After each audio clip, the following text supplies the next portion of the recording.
Вітанні з України. Мяне зовут Алена Литвинова, і сёння у киевской студии Радио Свобода побач со мной экс-прэтэндэнт на пасаду прэзідэнта Беларусі Валер Цапкала, з якім мы паспрабуем абмеркаваць навіны і падзеі ў цяперашняй выбарчай кампаніі ў Менску. І найперш я звяртаюся, вітаю вас, спадар Валер. Я хочу вас запытаць, ці глядзелі вы зварот Александра Лукашэнкі да парламенту і да беларускага народу, і якія выказванні вы найперш, на якія выказванні вы звярнулі увагу? Нет, конечно, не смотрел и смотреть не буду, потому как за 26 лет уже достаточно наслушались. Ну и самое главное, что на наиболее болезненные вопрошания белорусского общества там все равно он ответа не даст. Он не даст ответ на вопросы, почему он вложил 50 миллиардов денег, которые собрал с людей или которые ему датировала Россия в промышленность, и нет ни одного эффективного промышленного предприятия. Почему он вложил 50 миллиардов в нашу деревню, и наша деревня умирает, а сельское хозяйство является убыточным. Почему в Европе, где ничего не вкладывают, там государство дает фермерам деньги, чтобы они что-то не производили, а у нас дают деньги, чтобы мы что-то производили. Почему у нас сельскохозяйственная продукция лежит на рынках из Китая, из Польши, из других стран. То, что мы можем сами производить: яблоки, груши, чеснок там и прочие вещи. Вот. Он не даст ответа, естественно, на вопросы, почему он выделяет бесплатно участки земли какому-то сербскому застройщику, который когда-то его там свозил в Австрию, или что он там с ним познакомился.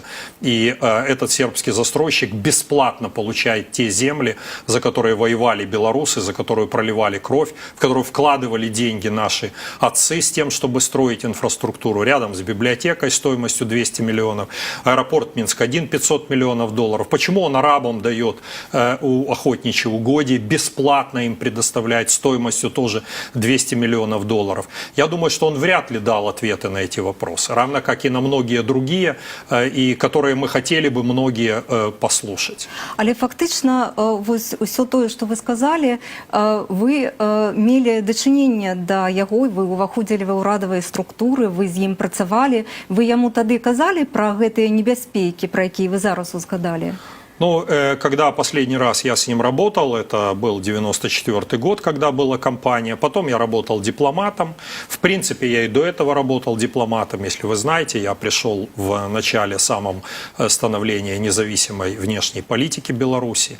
Я мог остаться в России, у меня были очень хорошие там предложения. Я работал уже и в советском посольстве в Финляндии, учился в аспирантуре МГИМО и мог бы быть частью московской политической элиты.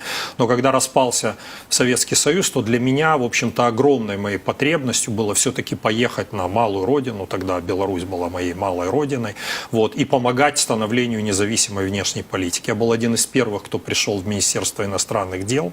Нас 4 человека таких приехали из Москвы. И строил эту внешнюю политику, работал советником главы государства, председателя Верховного Совета Республики Беларусь, работал до этой кампании, работал советником исполнительного секретаря СНГ, у которого была должность, приравнивалась тогда к премьер-министру России. И кампанию я пошел для того просто, чтобы поменять коммунистическую номенклатуру. То есть я тогда хотел видеть Беларусь другой страной. Вы знаете, что были достаточно разные люди в этой политической кампании. Потом, когда она закончилась, я работал дипломатом, опять же продолжал строить независимую внешнюю политику, проводил демаркацию и делимитацию границ со странами Прибалтики, устанавливали мы границы и с Украиной, ну, с Польшей они у нас были, вел о наследии, о выводе ядерного оружия, компенсации, вернее, за ядерное оружие, которое было выведено из Российской Федерации. Я отвечал и за этот регион. То есть, на самом деле, просто помогал оформить даже государственные границы Беларуси в том виде, в котором они сегодня существуют. Ну, а с точки зрения того, что работал ли я в правительстве, я никогда не отвечал за экономический блок, но создание парка высоких технологий я хотел продемонстрировать о том, что у нас может быть другая экономика, у нас может быть другая налоговая система, у нас может быть другая система мотиваций, не из-под кнута и палки, как считает Лукашенко, а у нас люди, что наши люди могут быть и ответственными, и предприимчивыми, и креативными, но для этого их надо раскрепостить, для этого им надо дать свободу, для этого им надо просто предоставить нормальные условия. Я хотел показать о том, что система взаимодействия индустрии с системой образования у нас тоже может быть другое, которое дает серьезные эффекты. Самое главное, что у нас зарплата может быть другая. Лукашенко же не ответил на вопрос, почему он 10 лет обещал зарплату $500, и почти что 10 лет назад она достигла $500, а сейчас она у нас $450. Да, в то время как в том же Китае, на который он любит ссылаться, зарплата за этот же период из $300 поднялась до $800. Дал бы оценку, объяснил, почему у нас так не получается. Я думаю, что мы с удовольствием бы это послушали, но я знаю, что он говорить об этом не будет. До речі, ён сьогодні якраз згадав про парк високих технологій, але вашого імені ён там не згадав. Як ви думаєте, чому? І якраз таки напередодні один з представників ваш пераемник на посаде кіраўніка парку высоких технологий, начальник идеологического управления Лукашенко, Всеволод Янчэўскі заявіў, што ён асабіста клапатаў перад Лукашэнкам, калі планавалася адкрыць крымінальную справу супраць вас, калі вялікая кампанія, да якой вы мелі дачынення, мела вялікія падатковыя парушэнні. Што б вы адказалі на гэта? Пра якую кампанію ідзе гаворка, і ці сапраўды былі такія парушэнні, якія потым были признаны? Ну, конечно, это все в стиле Лукашенко и его идеологического управления, который представляет, вот, когда Лукашенко меня снял, он, естественно, кого он поставил? Он главного своего идеолога поставил, который, кстати, преследовал Немцова, вы знаете, да, он лично, так сказать, заботился о том, чтобы информация о компромате на Немцова была где-то там публикована. Вот, но это как бы его вопросы, я тут не хочу их касаться. На самом деле это, понимаете, классика, значит, лукашенковской политики, да, когда ты называешь, что якобы какая-то компания, якобы что-то там происходило, я понятия не имею, что там за компания, я понятия не имею, что там за криминальная справа, я понятия не имею о том, что они говорят, потому что они ни имен не называют, ни, так сказать, времени не называют, ни даже обвинений, которые могут быть представлены, да, то есть это действует по классике. Я с таким же успехом мог сказать, что Лукашенко пошел баллотироваться в президенты, потому что украл половину стада в своем колхозе, значит, продал его куда-нибудь на Украину, значит, деньги себе разложил в карман, и его бы посадили бы наверняка, если бы он, так сказать, не пошел депутатом или там не пошел, значит, на пост президента. Такую чехню, так сказать, извиняюсь за выражение, да, значит, можно абсолютно придумать, и это его на самом деле стиль, он напоминает, так сказать, вот, значит, самые примитивные агитки, не знаю, там, какого там времени, я уже даже не буду там соотносить с каким-то там периодом нашей общей истории, я имею в виду в бывшем Советском Союзе, но это, с моей точки зрения, абсолютно неприемлемо. Но если он говорит о том, что он каким-то образом, кроме как поставить подпись под документом, который я разрабатывал, да, что-то сделал, то я бы хотел бы спросить, а что вообще ты конкретно сделал для того, чтобы создать парк высоких технологий? А если ты сделал структуру, где за 10 лет у нас зарплата средняя осталась выше $2000, да, то почему ты не распространил все условия хозяйствования, которые были в парке высоких технологий, на всю экономику Беларуси? Почему ты не смог создать такую же систему взаимодействия с системой образования? Почему ты не смог создать такие же стимулы для работников инженерно-технических предприятий в автомобилестроении? Почему ты не смог то же самое сделать в сельском хозяйстве, чтобы люди действительно были заинтересованы в результате своего труда? Почему ты все этого не делал? Что тебе, так сказать, вот какой-то один кластер, значит, и этого достаточно? Нет, на самом деле я-то его рассматривал просто как некую лабораторию, где показал о том, что вот это все возможно в Беларуси.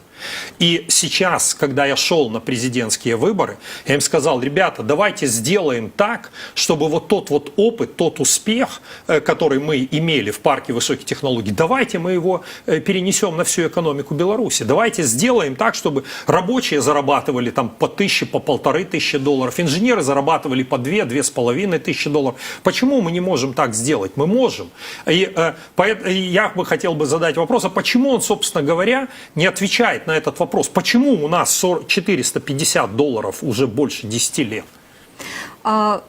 Добра, калі Янчэўскі гэта галоўны ідэолог Александра Лукашэнкі, ёсць яшчэ адзін беларускі палітык Рыгор Кастусёў, які адрэагаваў на ваши заявы пра ціск і пра пераслед, заявы пра тое, што вы ў свой час, калі таксама былі яшчэ ў камандзе з Лукашэнкам, удзельнічалі ў дыскрэдытацыі Михаіла Марыніча, які тады таксама вылучаўся у кандидаты на президента. Но это чушь полная. С Михаилом Какая ваша роль была у криминальной справе, у открытии криминальной справы супраць яго?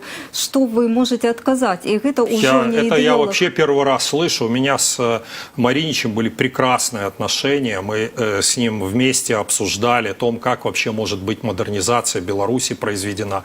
Значит, я его пригласил тогда в Соединенные Штаты. Мы ездили вместе с ним. Я организовал, как для министра внешнеэкономических связей, я организовал для него там посещение компании Motorola, вот, где мы думали тогда о том, что Motorola могла бы, вложив там $128 миллионов, большие деньги по тем временам, купить в одном модуле интеграла, купить 51% акций.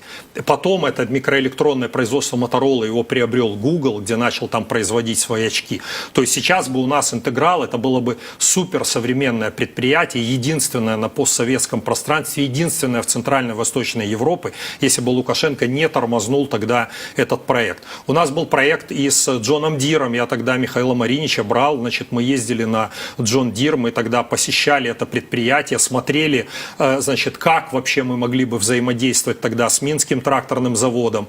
Я встречался с руководством компании, Маринич был тогда со мной, и тогда у нас была идея обменяться пакетами акций, чтобы миноритарный пакет, по крайней мере, около 15% Джон Дир взял, купил у трактора нашего УМТЗ, для того, чтобы некоторые модели тракторов, значит, производить на основе покупки общей комплектации. Это действительно выгодно, потому что если, допустим, покупает какой-то карданный вал, скажем, Минский тракторный завод для там модели своей, и он покупает их в количестве там 10 тысяч штук, то это одна цена. Если же он покупает этот карданный вал там, там скажем, 1 000 000 штук вместе, значит, с Джоном Диром, то там цена на 20-30% дешевле. Это относится и к подшипникам, это относится к любой другой комплектации. То бок вы до этой компании не маете никаких дочинений? Я вообще первый раз это слышу. У меня с ними были прекрасные отношения, и я как личного друга смерть его воспринял, когда он там болел, он, по-моему, у него онкология была.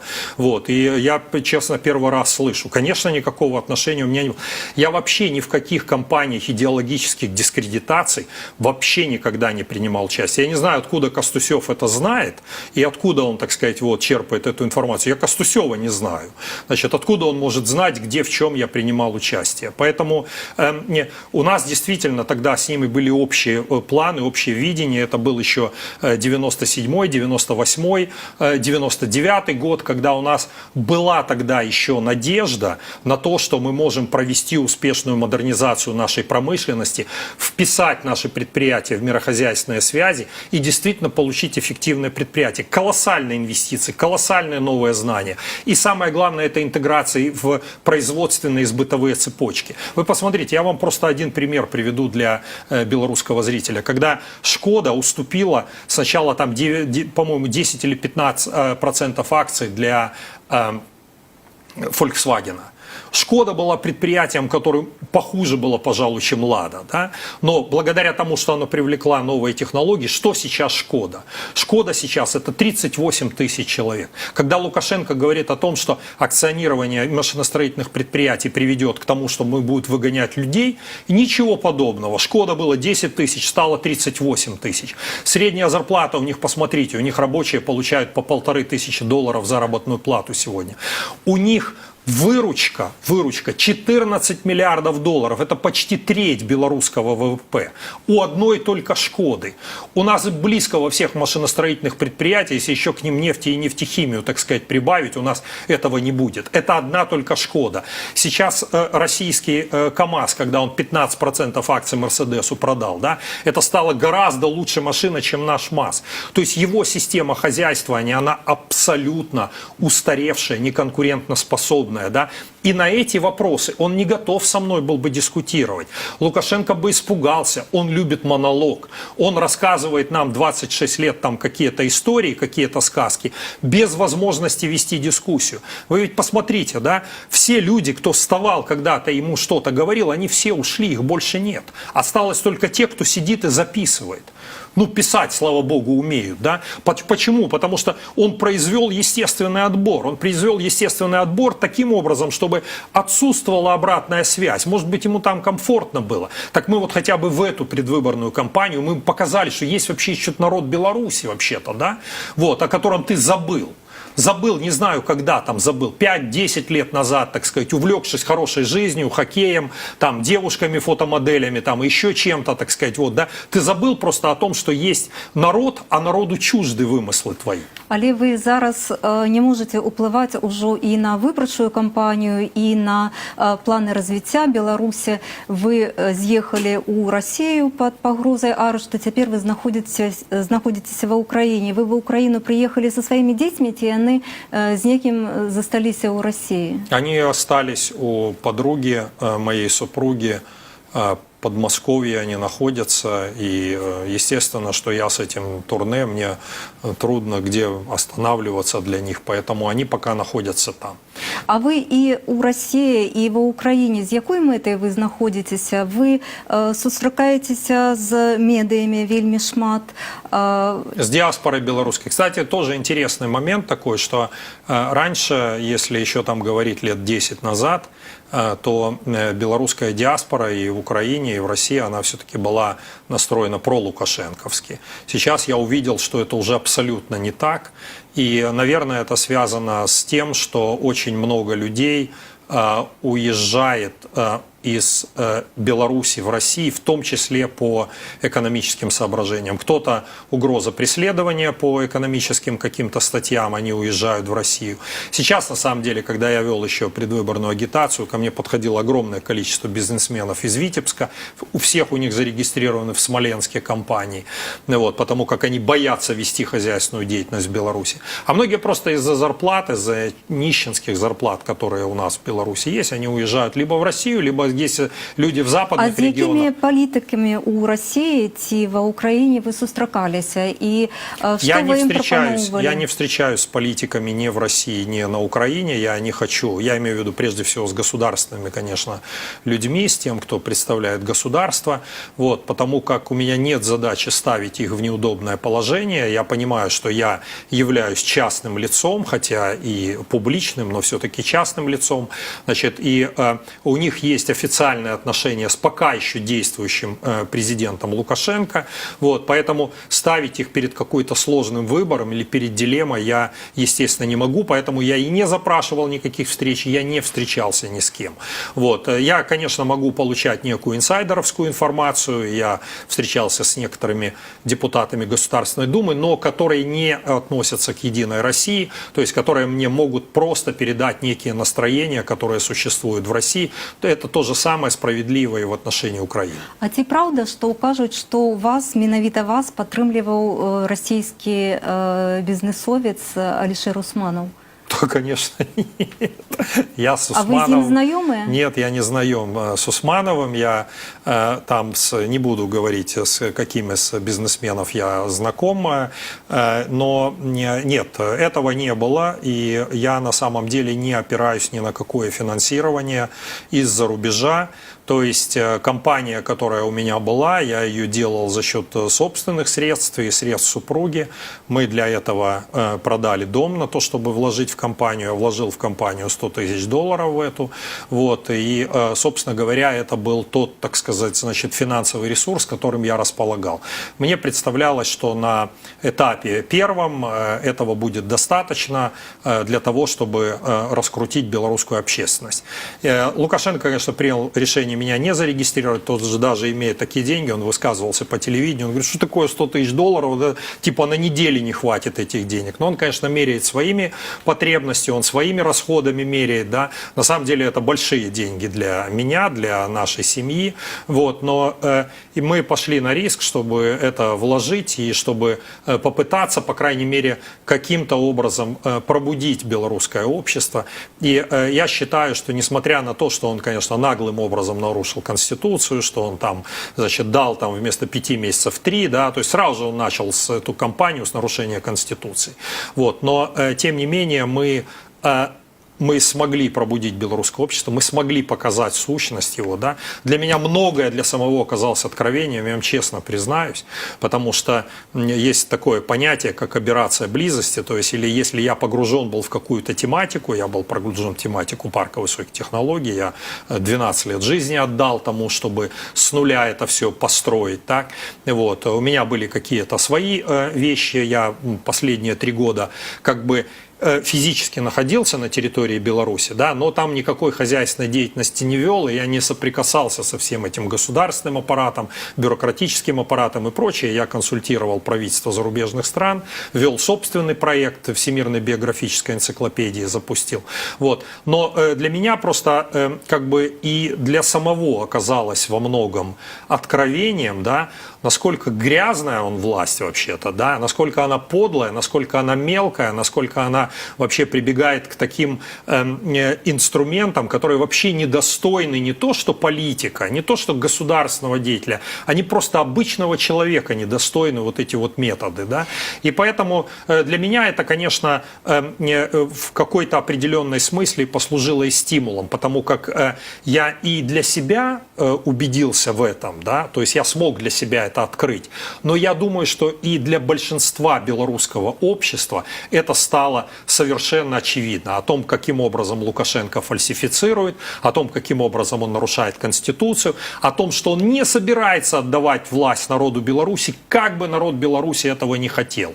Что он уцепился, как он сам говорит, я уцепился синими пальцами, так сказать, в кресло своего царька, да, и мне абсолютно все равно, что вы думаете, я буду защищать свою власть всеми последними силами, которые у меня есть. Вот это он как бы разоткровенничался, и это оказался основным посланием, которого я не слышал, но я думаю, что это основной текст послания, который он сегодня дал не белорусскому народу, а назначенному им парламентом и чиновникам. Ну, у вас такая завучная полеміка з ім атрымліваецца, але усе ведаюць, што у вас вельмі добрыя дачыненні з Расіяй, і калі так параўноўваць вас і яго, працягваць вашу полеміку, то што б вы рэалізавалі з тых саюзных дамоўленасцяў, якія дасягнуў Лукашенко ў часе ўсяго свайго прэзідэнцтва? Ці хацелі б вы продолжить гэтую саюзную интеграцию с Россией менавіта ў якіх галінах? Понимаете, ну, конечно, если говорить о договоре о создании союзного государства с Россией, то здесь надо давать должное как бы ее экономической и социальной части. Потому как действительно это здорово, что мы имеем общий рынок. Это очень важно для Беларуси. Я на самом деле хотел бы не только общий рынок иметь с Россией, я хотел бы общий рынок иметь и договор о зоне свободной торговли с Великобританией, и пользоваться режимом наибольшего благоприятствования торговли с США. Но это все равно большое достижение, которое позволяет нам, если бы мы правильно создали инвестиционный климат в Беларуси, да, размещать большое количество предприятий у нас, которые бы экспортировали продукты продукцию, я имею в виду даже иностранных предприятий, которые бы экспортировали продукцию в Россию.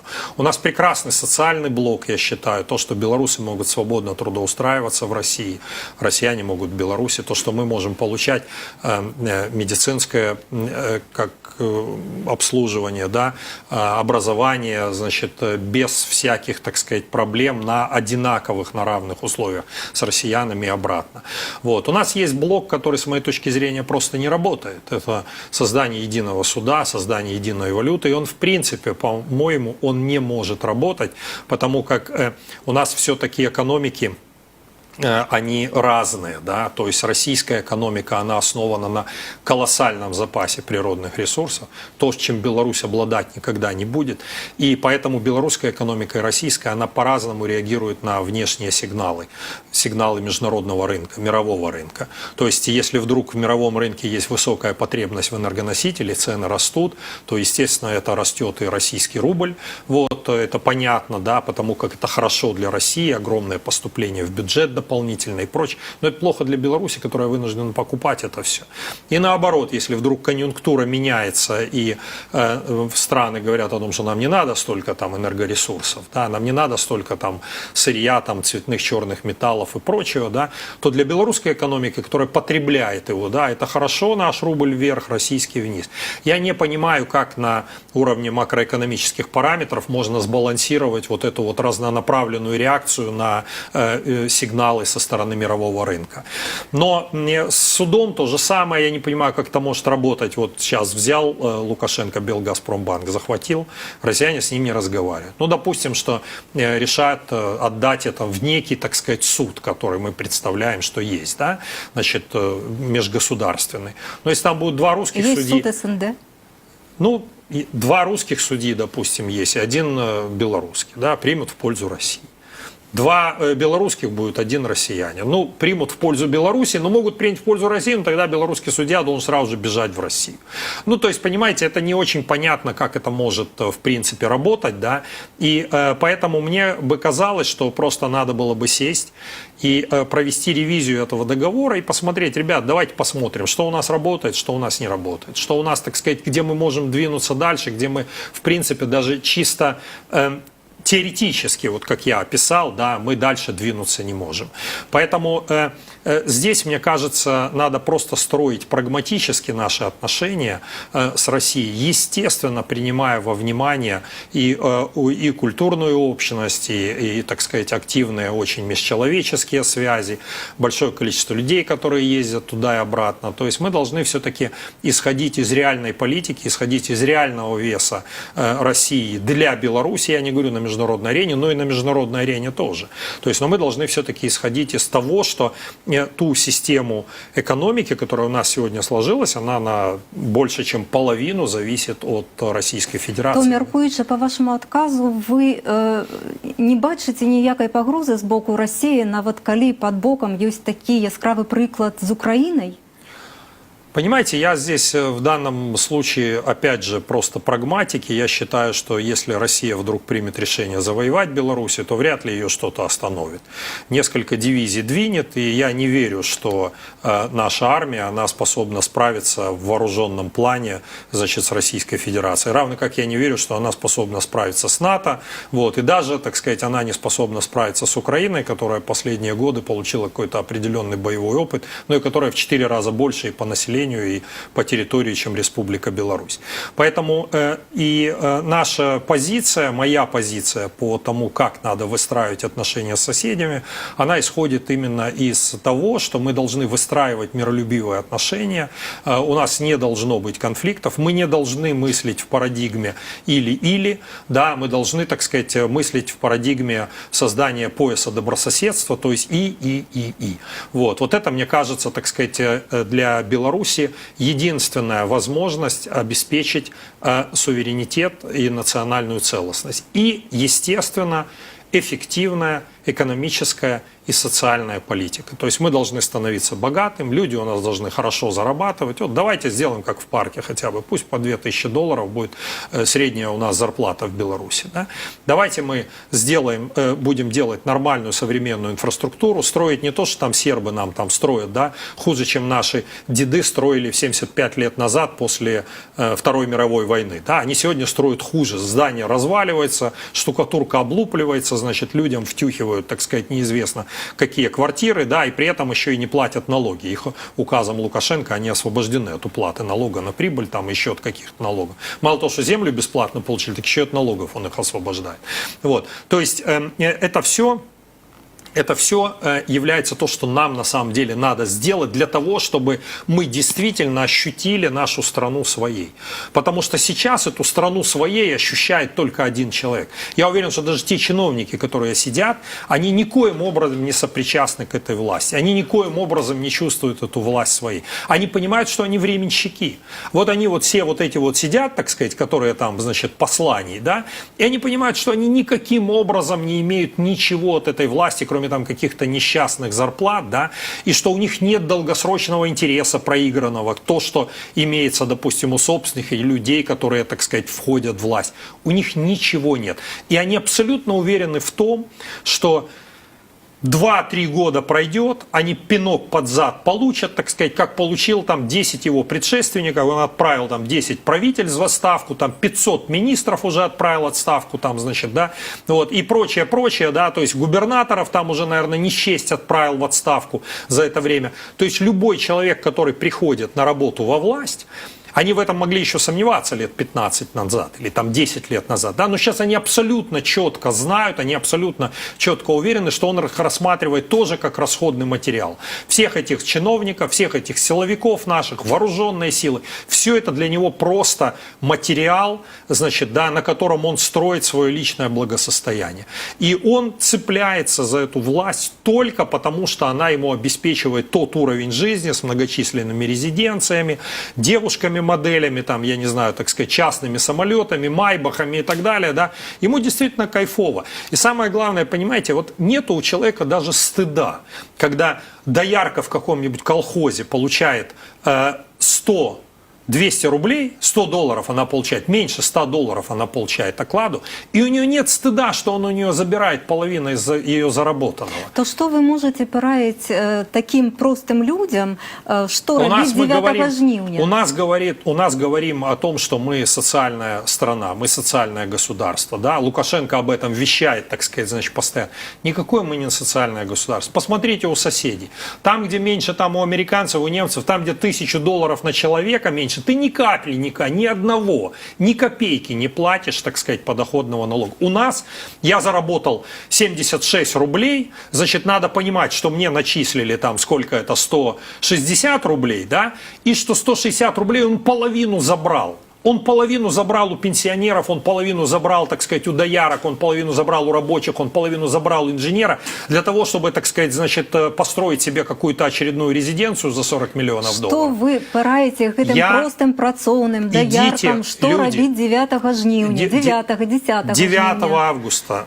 Люди, приходите, пожалуйста, на избирательные участки, проголосуйте за Светлану Тихановскую, проголосуйте. Она наша белорусская Жанна д'Арк. Она надежда в том, что у нас может быть другая жизнь, другая страна. Она проведет новые выборы, мы соберем собрание. Парламент, то, что Лукашенко говорит, не утвердит, он все это утвердит. Значит, будет собрание, будем, значит, назначить временное правительство, назначится, да, может быть, часть, так сказать, из тех людей, кто в нынешнем правительстве, я думаю, можно будет оставить, да, тех, кто не имеет политических амбиций потом баллотироваться на должность президента. Пусть Лукашенко баллотируется также, пусть признает честные выборы, пусть проведет. И потом ходит, значит, не выступает перед назначенными чиновниками, ходит, общается с людьми, ставит пикеты, ходит по подъездам, так сказать, да, значит, рассказывает о том, что он сделал 26 лет, послушает А где вы будете людей. находиться 9 жнивня, ці будете вы голосовать? Если буду обязательно голосовать, если будет, ну, да, хороший вопрос, так, я не взял открепление. Я думаю, что, наверное, если я буду за пределами Беларуси, Можно то я на вряд ли подставе буду. паспортов. Если я приеду в Республику Беларусь, будет очень-очень много людей, то я, естественно, тогда приеду в Республику Беларусь, я буду там. Вот, если народ выйдет, я надеюсь, что люди выйдут, я надеюсь, что они защитят свои голоса. Если Лукашенко спрячет, если он сделает все возможное для того, чтобы сфальсифицировать, будет действовать втихушку, по звонкам и так далее, это будет тогда сигнал для людей о том, что Лукашенко ворует волеизъявление белорусского народа. И тогда белорусский народ в соответствии с Конституцией, а в соответствии с Конституцией он является высшим источником государственной власти в стране, он может выйти и высказать свое отношение к руководителю, для которого личное благосостояние и личная власть главнее, чем мнение народа. А ви з неким яшчэ ва ўкраіне сустракаліся? Вядома, што якраз такі напярэдадні шмат у каго былі падазрэнні пра магчымае затрыманне і арышт. Людзі, якія маюць актыўную грамадзянскую пазіцыю, выехалі ва ўкраіну, у тым ліку і вядомы рэстаратар, і вядоўца, стваральніца публічнай групы ў Фейсбуку. З імі вы сустракаліся ва ўкраіне? І пра што вы размаўлялі? Якім чынам ці ёсць у вас нейкая агульная стратегия с такими людьми? Мы как раз и встречаемся ради формирования общей стратегии, которая будет заключаться в том, что как мы должны себя вести на выборах. Мы эту стратегию сейчас представим Объединенному штабу. Вот, мы ее вчера как раз очень поздно вечером, до 24 часов мы ее разрабатывали. Вот, это будет обращение к белорусскому народу, это будет обращение к правоохранительным органам, это будет обращение к армии, которые хотят, чтобы первый свой бой, первую свою боевые действия она вела не для защиты национального суверенитета и национальной ценности, а чтобы она в свой первый бой вступила с белорусским народом. Армию сейчас пытаются провоцировать на это. Мы будем делать обращения, в том числе и к белорусским вооруженным силам. Я сам служил в армии. Да, это была другая страна, но я приносил присягу верности Конституции, я приносил присягу верности народу. Там ничего не указывалось, ничего не говорилось по какого-то конкретного человека. Наша белорусская армия, она также и наши офицеры, и наши солдаты, они приносят присягу верности Конституции, верности закону, верности белорусскому народу. И это они просто не смоют никогда позором то, если они вступят, я еще раз подчеркиваю, в свой первый бой как независимого государства Республики Беларусь с собственным народом. Я думаю, что этого позора невозможно будет смыть. И наоборот, они имеют возможность проявить честь, проявить достоинство, проявить верность присяге, проявить верность Конституции, проявить верность закону. Совсем не надо им проявлять верность Лукашенко, потому что, я еще раз подчеркиваю, ни в присяге, ни где-то, так сказать, вот в других законах ничего не упоминается об этой фамилии. Он пришел, он ушел. А вообще, на самом деле, он ушел должен быть давно. Если бы он ушел через 10 лет после того, как он находился у власти, не стал бы ее узурпировать, не стал бы секуляризировать белорусское общество, в смысле даже не секуляризировать, а просто его, так сказать, вот, превращать вообще, так сказать, в какой-то определенный аппарат, лишать его вообще гражданских разных инициатив. Я думаю, о нем бы хорошо бы помнили. Но лишние 16 лет он уже однозначно задержался. И, кстати, к вашему вопросу, когда мы в 1994 году шли, мы абсолютно все были уверены в том, что один срок, второй срок, и дальше, так сказать, значит, да, Республика Беларусь сможет выбирать. И мы хотим сейчас, и Светлана Тихановская, ее задача вернуть белорусам возможность выбирать, вернуть белорусам право ошибаться, потому что это право должно быть у народа. Лукашенко, мы один раз ошиблись с Лукашенко, но такое право должно быть возможность исправить. Вы лічыце і сваёй памылкай удел у выбарчым штабе Лукашенко у 94 Это году? не имеет значения. Это не важно. То, что было в истории, это было в истории. Мы историю просто должны перекинуть. Да? И Лукашенко, на самом деле, для меня тоже не имеет никакого значения. Да? Пусть он останется в истории такой, как она есть. Да? Пусть они пишут историки. Он никуда не денется из этой истории. Пусть они дают ему оценку. Да? Политик не должен, так сказать, влазить в историю. Политик должен формировать образ будущего. Политик должен говорить о том, куда мы пойдем, где мы будем через год, через 2, через 5 лет. Да? Политик должен это все реализовать. Он должен показать, как мы придем вот в эту вот точку, о которой я вам обещаю и которую я хотел бы привести Республику Беларусь. Вот это вот задача политика. Да? А что, так сказать, толку там по поводу чего-то жалеть? Не надо ни о чем жалеть. То, что было, то было. Вот. Его никак уже не поменять, его никак изменить. Надо просто перекинуть страницу в истории, оставить Лукашенко там, в этой истории. А белорусскому народу надо строить свое будущее.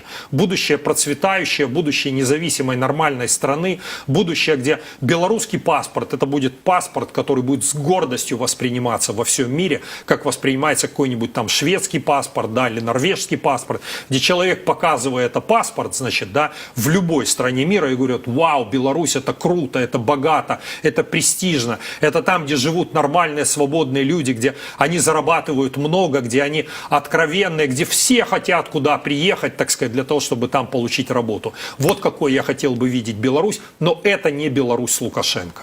Спадар Валер, вы плануеце зараз яшчэ наведаць Польшу, Літву. Усё роўна настане такі момант, калі вам давядзецца выбіраць, ці вяртацца ў Беларусь. Пры якіх умовах вы ўсё ж такі будзеце вяртацца ў Беларусь? Калі гэта будзе немагчыма, то ў якой краіне вы спыніцеся? Ну, я уже сказал, что я, безусловно, вернусь в Беларусь, и для меня это родина, я всю свою жизнь связал с этой страной. Я еще раз вспоминаю, что я мог бы остаться в Москве, я уехал в Беларусь, я работал в посольстве Финляндии, я мог бы остаться в Финляндии, я работал в Соединенных Штатах Америки. Поверьте, у меня был огромный спектр возможностей там остаться, и в том числе даже там в Сан-Франциско, в том числе и в этой Кремниевой долине. Но мне предлагало очень много университетов читать там лекции. И я просто тогда захотел, я понимал, что в Беларуси, как говорят американцы, I can make a difference. То есть я могу что-то изменить. В Америке бы я просто жил бы для себя. Вам не страшно будет повертаться в Беларусь? Я изменил в Беларуси, я создал парк высоких технологий, я показал, что Беларусь может быть другой страной. Я в принципе не жалею о том, что я приехал туда. Я делал это осмысленно, потому что я все-таки свое будущее вижу с Беларуси. Но я понимаю, конечно, что сейчас уже в 55 лет, да, мне, конечно, не хотелось бы начинать все сначала в какой-то другой стране. Но я понимаю, что если Лукашенко сфальсифицирует, задавит и так далее, да, и произойдет такой сценарий, то понятно, что для меня дорога в Республику Беларусь будет закрыта, и я должен буду где-то искать, что-то определяться. Я пока не думаю об этом, и не думаю об этом, потому как сейчас идет политическая кампания. Я хотел бы максимально быть полезным тому движению, которое мы начали троем, Сергей Тихановский, Виктор Бабарика и я, что мы подняли все-таки активность гражданского общества, мы пробудили белорусский народ. Мы видели, как в самом начале там собирались у нас по 10, по 15, там может быть по 20 человек на наших пикетах, а к концу месячной вот этой агитации у нас уже собирались по 300 и по 500 человек. Мы видим сейчас, вот как вот эта вот волна, да, Лукашенко снял нас. Представляете, если бы мы были сейчас втроем и проводили бы эти агитации, сейчас бы миллионы было человек, да. То есть он сделал все правильно, да. Он все правильно для удержания личной власти сделал, когда нас троих снял.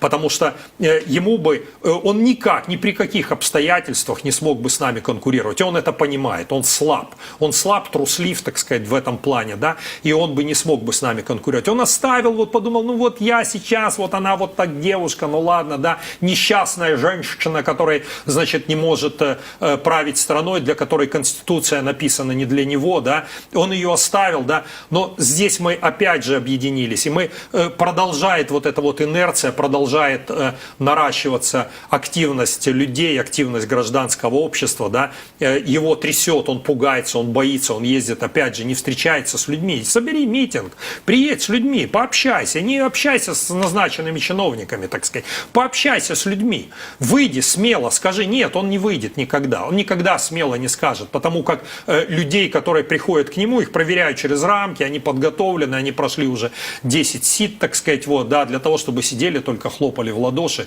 или внимали. Ну, многие, наверное, спят обычно, как, так сказать, это происходит во время его посланий. То есть это, так сказать, то, что у нас сегодня есть. То, что мы хотим видеть в будущем, это совершенно другая картина. І зараз питання від глядачів. Сьогодні якраз таки у своїм звороті Лукашенко повідомив, що перекинули ще одну групу вагнерівців на південь Білорусі. І Лукашенко сказав, що спинили першим затриманням 33 вагнерівців, вони спинили бойню у центрі Мінську.